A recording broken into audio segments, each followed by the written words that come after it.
सुप्रभात विद्यार्थियों। पंचशील अकादमी की कक्षा 8 की विषय हिंदी की ऑनलाइन क्लास में आपका फिर से स्वागत है। इस वीडियो में हम कक्षा 8 विषय हिंदी वसंत भाग 3 के पाठ 3 बस की यात्रा के प्रश्न उत्तर देखेंगे।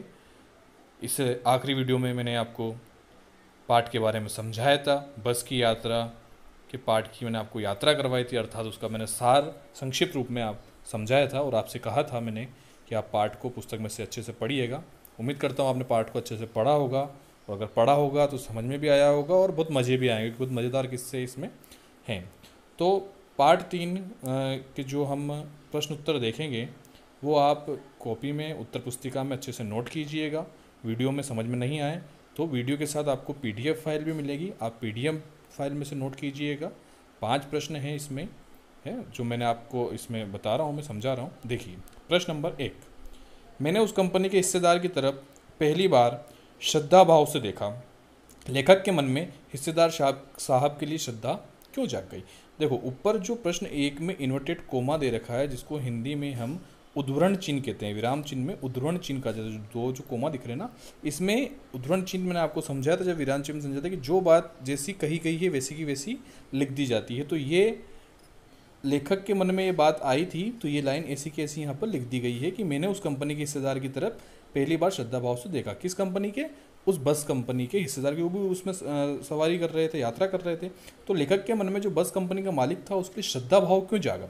देखिए उत्तर, लेखक के मन में कंपनी के हिस्सेदार की तरह पहली बार श्रद्धा भाव से इसलिए देखा क्योंकि हिस्सेदार साहब बस के टायरों की हालत जानते थे, फिर भी जान हथेली पर रखकर इसी बस में यात्रा कर रहे थे। अर्थात वो जानते थे कि बस की हालत ऐसी है, टायर जर्जर अवस्था में हो रहे हैं, लेकिन फिर भी वह भी जान हथेली पर रखकर इसी बस में यात्रा कर रहे थे, इसलिए लेखक के मन में श्रद्धा भाव जाग गया था।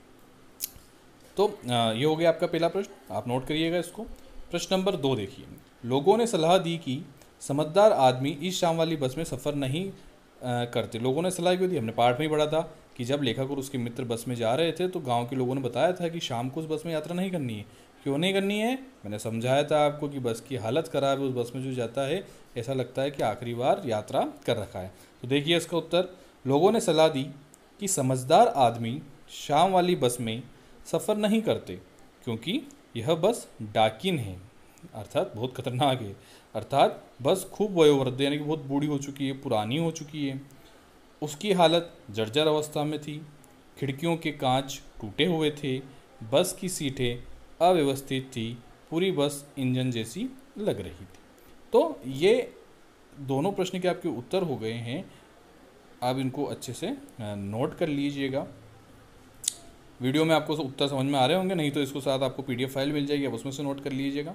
अगला प्रश्न देखेंगे हम, प्रश्न नंबर 3 है आपका, ऐसा जैसे सारी बस ही इंजन है, हम इंजन के भीतर बैठे हैं, लेखक को ऐसा क्यों लग रहा था।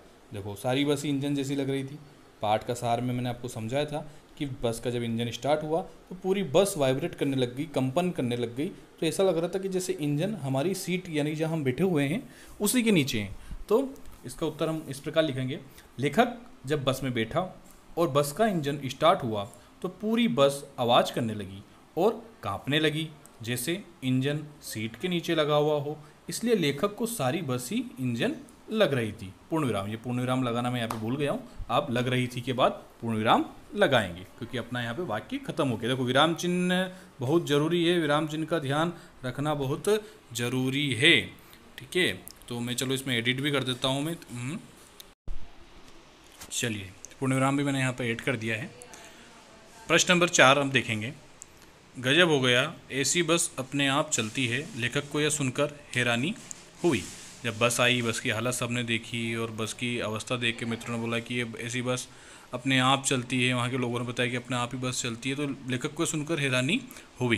क्यों हुई? क्योंकि हालत ख़राब थी, फिर भी बस ऐसी चल रही थी, मानो वयोवृद्ध भी हो गई थी। तो फिर ऐसा कैसे? देखिए, इसका उत्तर हम इस प्रकार लिखेंगे, लेखक को यह सुनकर हैरानी इसलिए हुई क्योंकि बस की हालत ख़राब थी, बस पर कई तरह के निशान थे, खिड़कियों में कांच कम बचे थे और वह बहुत वयोवृद्ध लग रही थी। तो इस बस की अवस्था को देखकर ऐसा लग रहा था जैसे बस अपने आप चलती होगी, तो इसलिए लेखक को यह सुनकर बहुत ज़्यादा हैरानी हुई।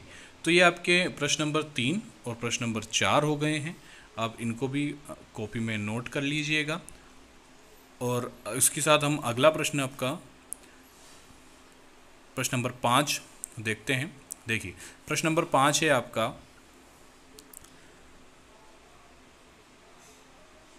मैं हर पेड़ को अपना दुश्मन समझ रहा था, लेखक पेड़ों को दुश्मन क्यों समझ रहा था। ये जो प्रश्न नंबर 5 के ऊपर आपको जो उत्तर दे रखा है, ये पिछले नंबर प्रश्न नंबर 4 का ही उत्तर है, वो उसमें भी आ गया है और इस कैप्चर में भी आपके ये उत्तर आ गया है। तो ये प्रश्न नंबर 4 का ही उत्तर है। आप प्रश्न नंबर 5 पे गौर कीजिएगा। इसमें मैं हर पेड़ को अपना दुश्मन समझ रहा था, लेखक पेड़ों को दुश्मन क्यों समझ रहा था। देखो हमने पाठ में बताया था कि बस चल पड़ी, फिर रुकी, उसके जो था पेट्रोल का नली टूट गई थी, तो फिर ड्राइवर ने फिर जैसे तैसे स्टार्ट करी, फिर उसके बाद आगे बढ़ी, तो हर पेड़ से बस जैसे टकरा जाएगी ऐसा लग रहा था लेखक को।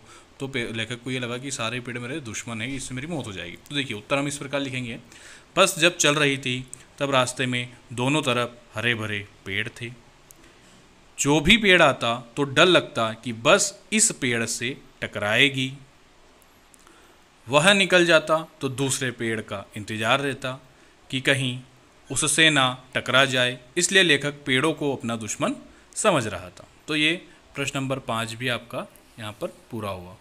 आप ये उत्तर जो हैं, प्रश्न उत्तर जो हैं, उत्तर पुस्तिका में अच्छे से नोट कर लीजिएगा। वीडियो में भी अच्छे क्लियर दिख रहा है, लेकिन अगर फिर भी आपको कोई इसमें समस्या आती है तो इस वीडियो के साथ आपको एक PDF फाइल भी मिलेगी, आप उसमें से नोट कर लीजिएगा 5 ही प्रश्न। उसके साथ हम अगले वीडियो में पार्ट 4 की ओर बढ़ेंगे। अगले वीडियो में मैं आपको पार्ट 4 के बारे में बताऊंगा। आप पार्ट 3 तक काम पूरा करिएगा और साथ ही साथ इनको याद भी ज़रूर कीजिएगा।